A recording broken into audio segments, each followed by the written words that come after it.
So the main reason why people convert these Saigas into AK style rifles is for the look, obviously, to get the cool AK Russian look.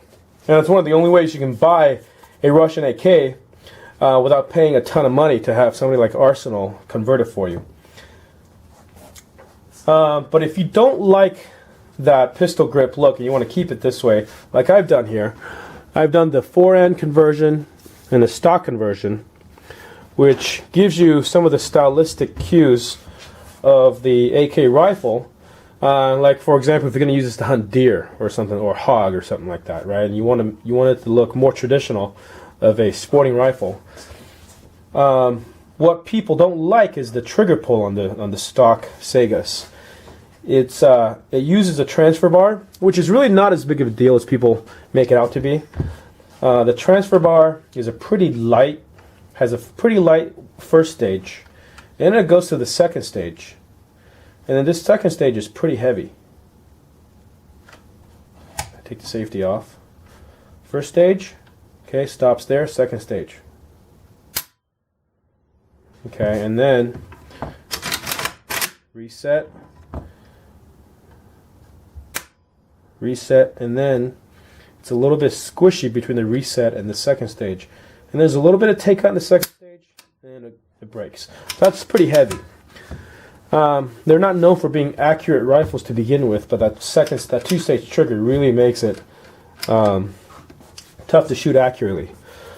So the most popular trigger parts to buy for these rifles are Tapco G2 single-stage triggers. They're not that expensive, and they have really nice, smooth, one-stage triggers. So essentially what happens, you have just this single stage and it breaks. It's smooth pull, and it doesn't have this heavy second stage, and it breaks really nicely. So if you don't want to spend a ton of money, and you don't need the 922R compliance to have the US made parts in this rifle, which you wouldn't if you don't do the full conversion, you still use regular Saiga magazines instead of AK magazines, you can modify these trigger parts to have a very nice single stage trigger similar to a Tapco G2 without spending any money. That's what I'm going to show you. I'm going to go ahead and take this down, take out the trigger parts. There's a lot of videos on how to do that, so I'm not going to go ahead and show you everything. Basically, the parts that you're going to be modifying are the hammer, the disc connector, and the sear. And the disc connector and sear is in one put together part. So I'm going to go ahead and take that out, and I'll show you what they look like. Okay, so I've taken the rifle down. Here's the fuel strip parts, but I've also taken out the internals. One of these, the trigger pin, a sear pin, the bolt hold open, and the bolt hold open spring. And also here, here's how I take out the trigger. I pull the trigger springs back, latch it on behind the hammer, and then I tie it so it takes the pressure off of the trigger, or off of the hammer. It makes it a lot easier to take apart. So now when you're done, you can just take this out, because you're gonna want to remove the spring from the hammer. Okay, so put that aside. Put these pins aside. You're not going to modify these. You're not going to modify the bolt hold open or spring. These are the two parts you're going to modify. Show you briefly how this works. This sits in the gun like this. Okay, the muzzle pointing this way. And here's the hammer, sits in the gun like this. When you got this hammer cocked back, it's held by this sear in the cocked position. As you pull the trigger, the sear starts to disengage the hammer, and as it disengages, it makes contact with the disconnector, which initiates the second stage.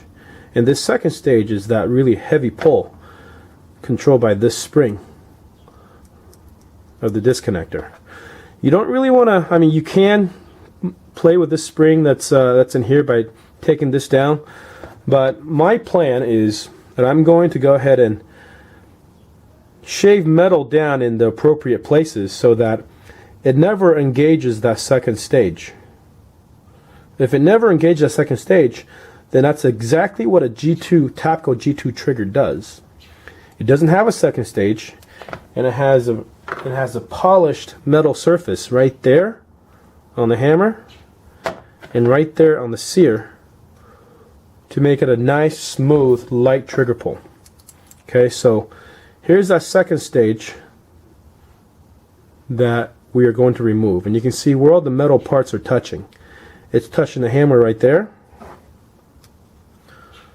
It's touching the disconnector right there, and it's engaging the sear right there. And those are the three places I'm going to remove metal. And what I'm going to use to remove metal are just a few hand tools.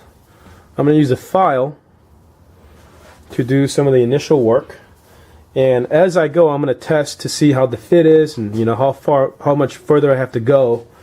And if I have to remove more metal, I'll go to my rotary tool. I'll use this carbide grinding bit again to try and remove as much as I can. I'm not going to few places I'm not going to touch. Here's a few places that I won't touch. I'm not going to change the distance on the hammer between here and here.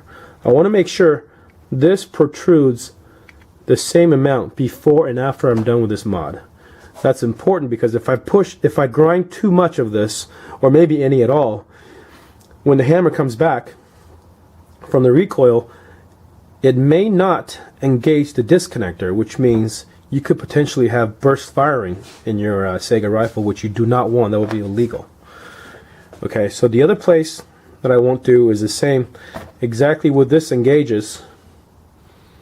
Okay, that's where the disconnector engages the hammer and it does the reset. Okay, so if this distance from here, let's see, I'll give you a better way to illustrate. If this distance from here to here, if I lose distance this way, I may have the same problem. So where I will remove metal is I'll remove metal from the top of the disconnector right there. So it's going to end up looking something like that, right? Instead of having this full curvature, it's going to have a curvature maybe like that. And then I'm going to remove metal at the surface of the sear, remove just some millimeters, maybe take out just enough right here so that it still resets properly, but when the hammer catches it, there's more space between this part of the hammer and that part of the disconnector, so as I pull the trigger, it doesn't engage that second stage. Okay, and that will also, on the hammer, I'm going to remove metal right there.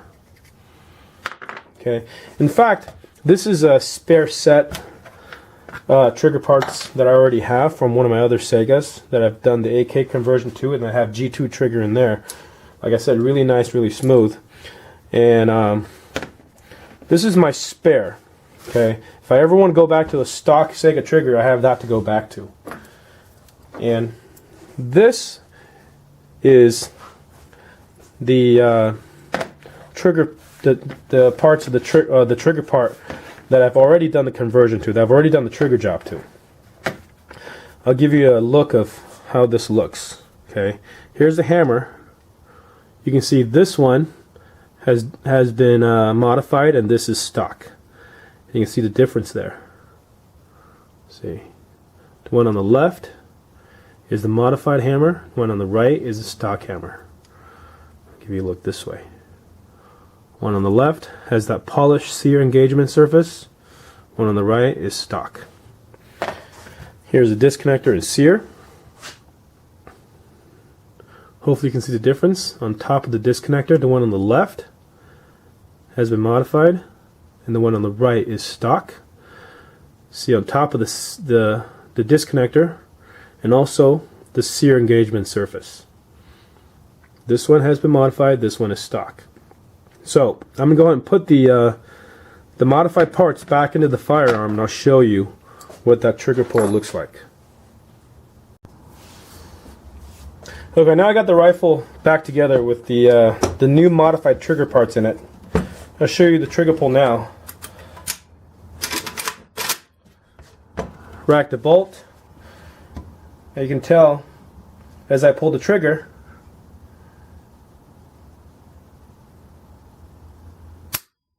there's no longer that second stage. Just a smooth single stage pull. Still resets correctly.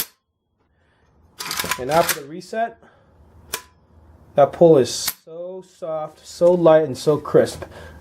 It's very much like a G2 trigger. In fact, the only difference between this one now and a G2 trigger is probably the transfer bar.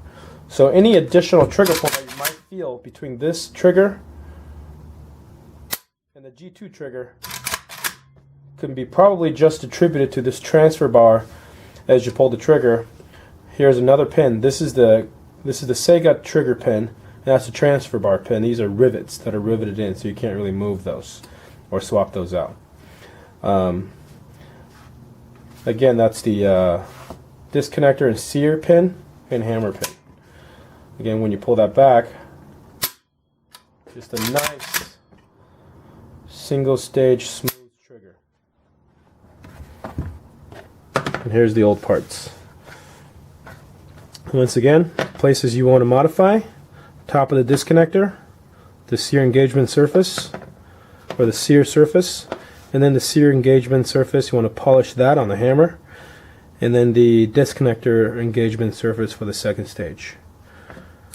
And be careful when you make trigger modifications. Once again, you don't want to take off too much metal in the wrong places, and to end up with an illegal firearm. All right. Thanks for watching.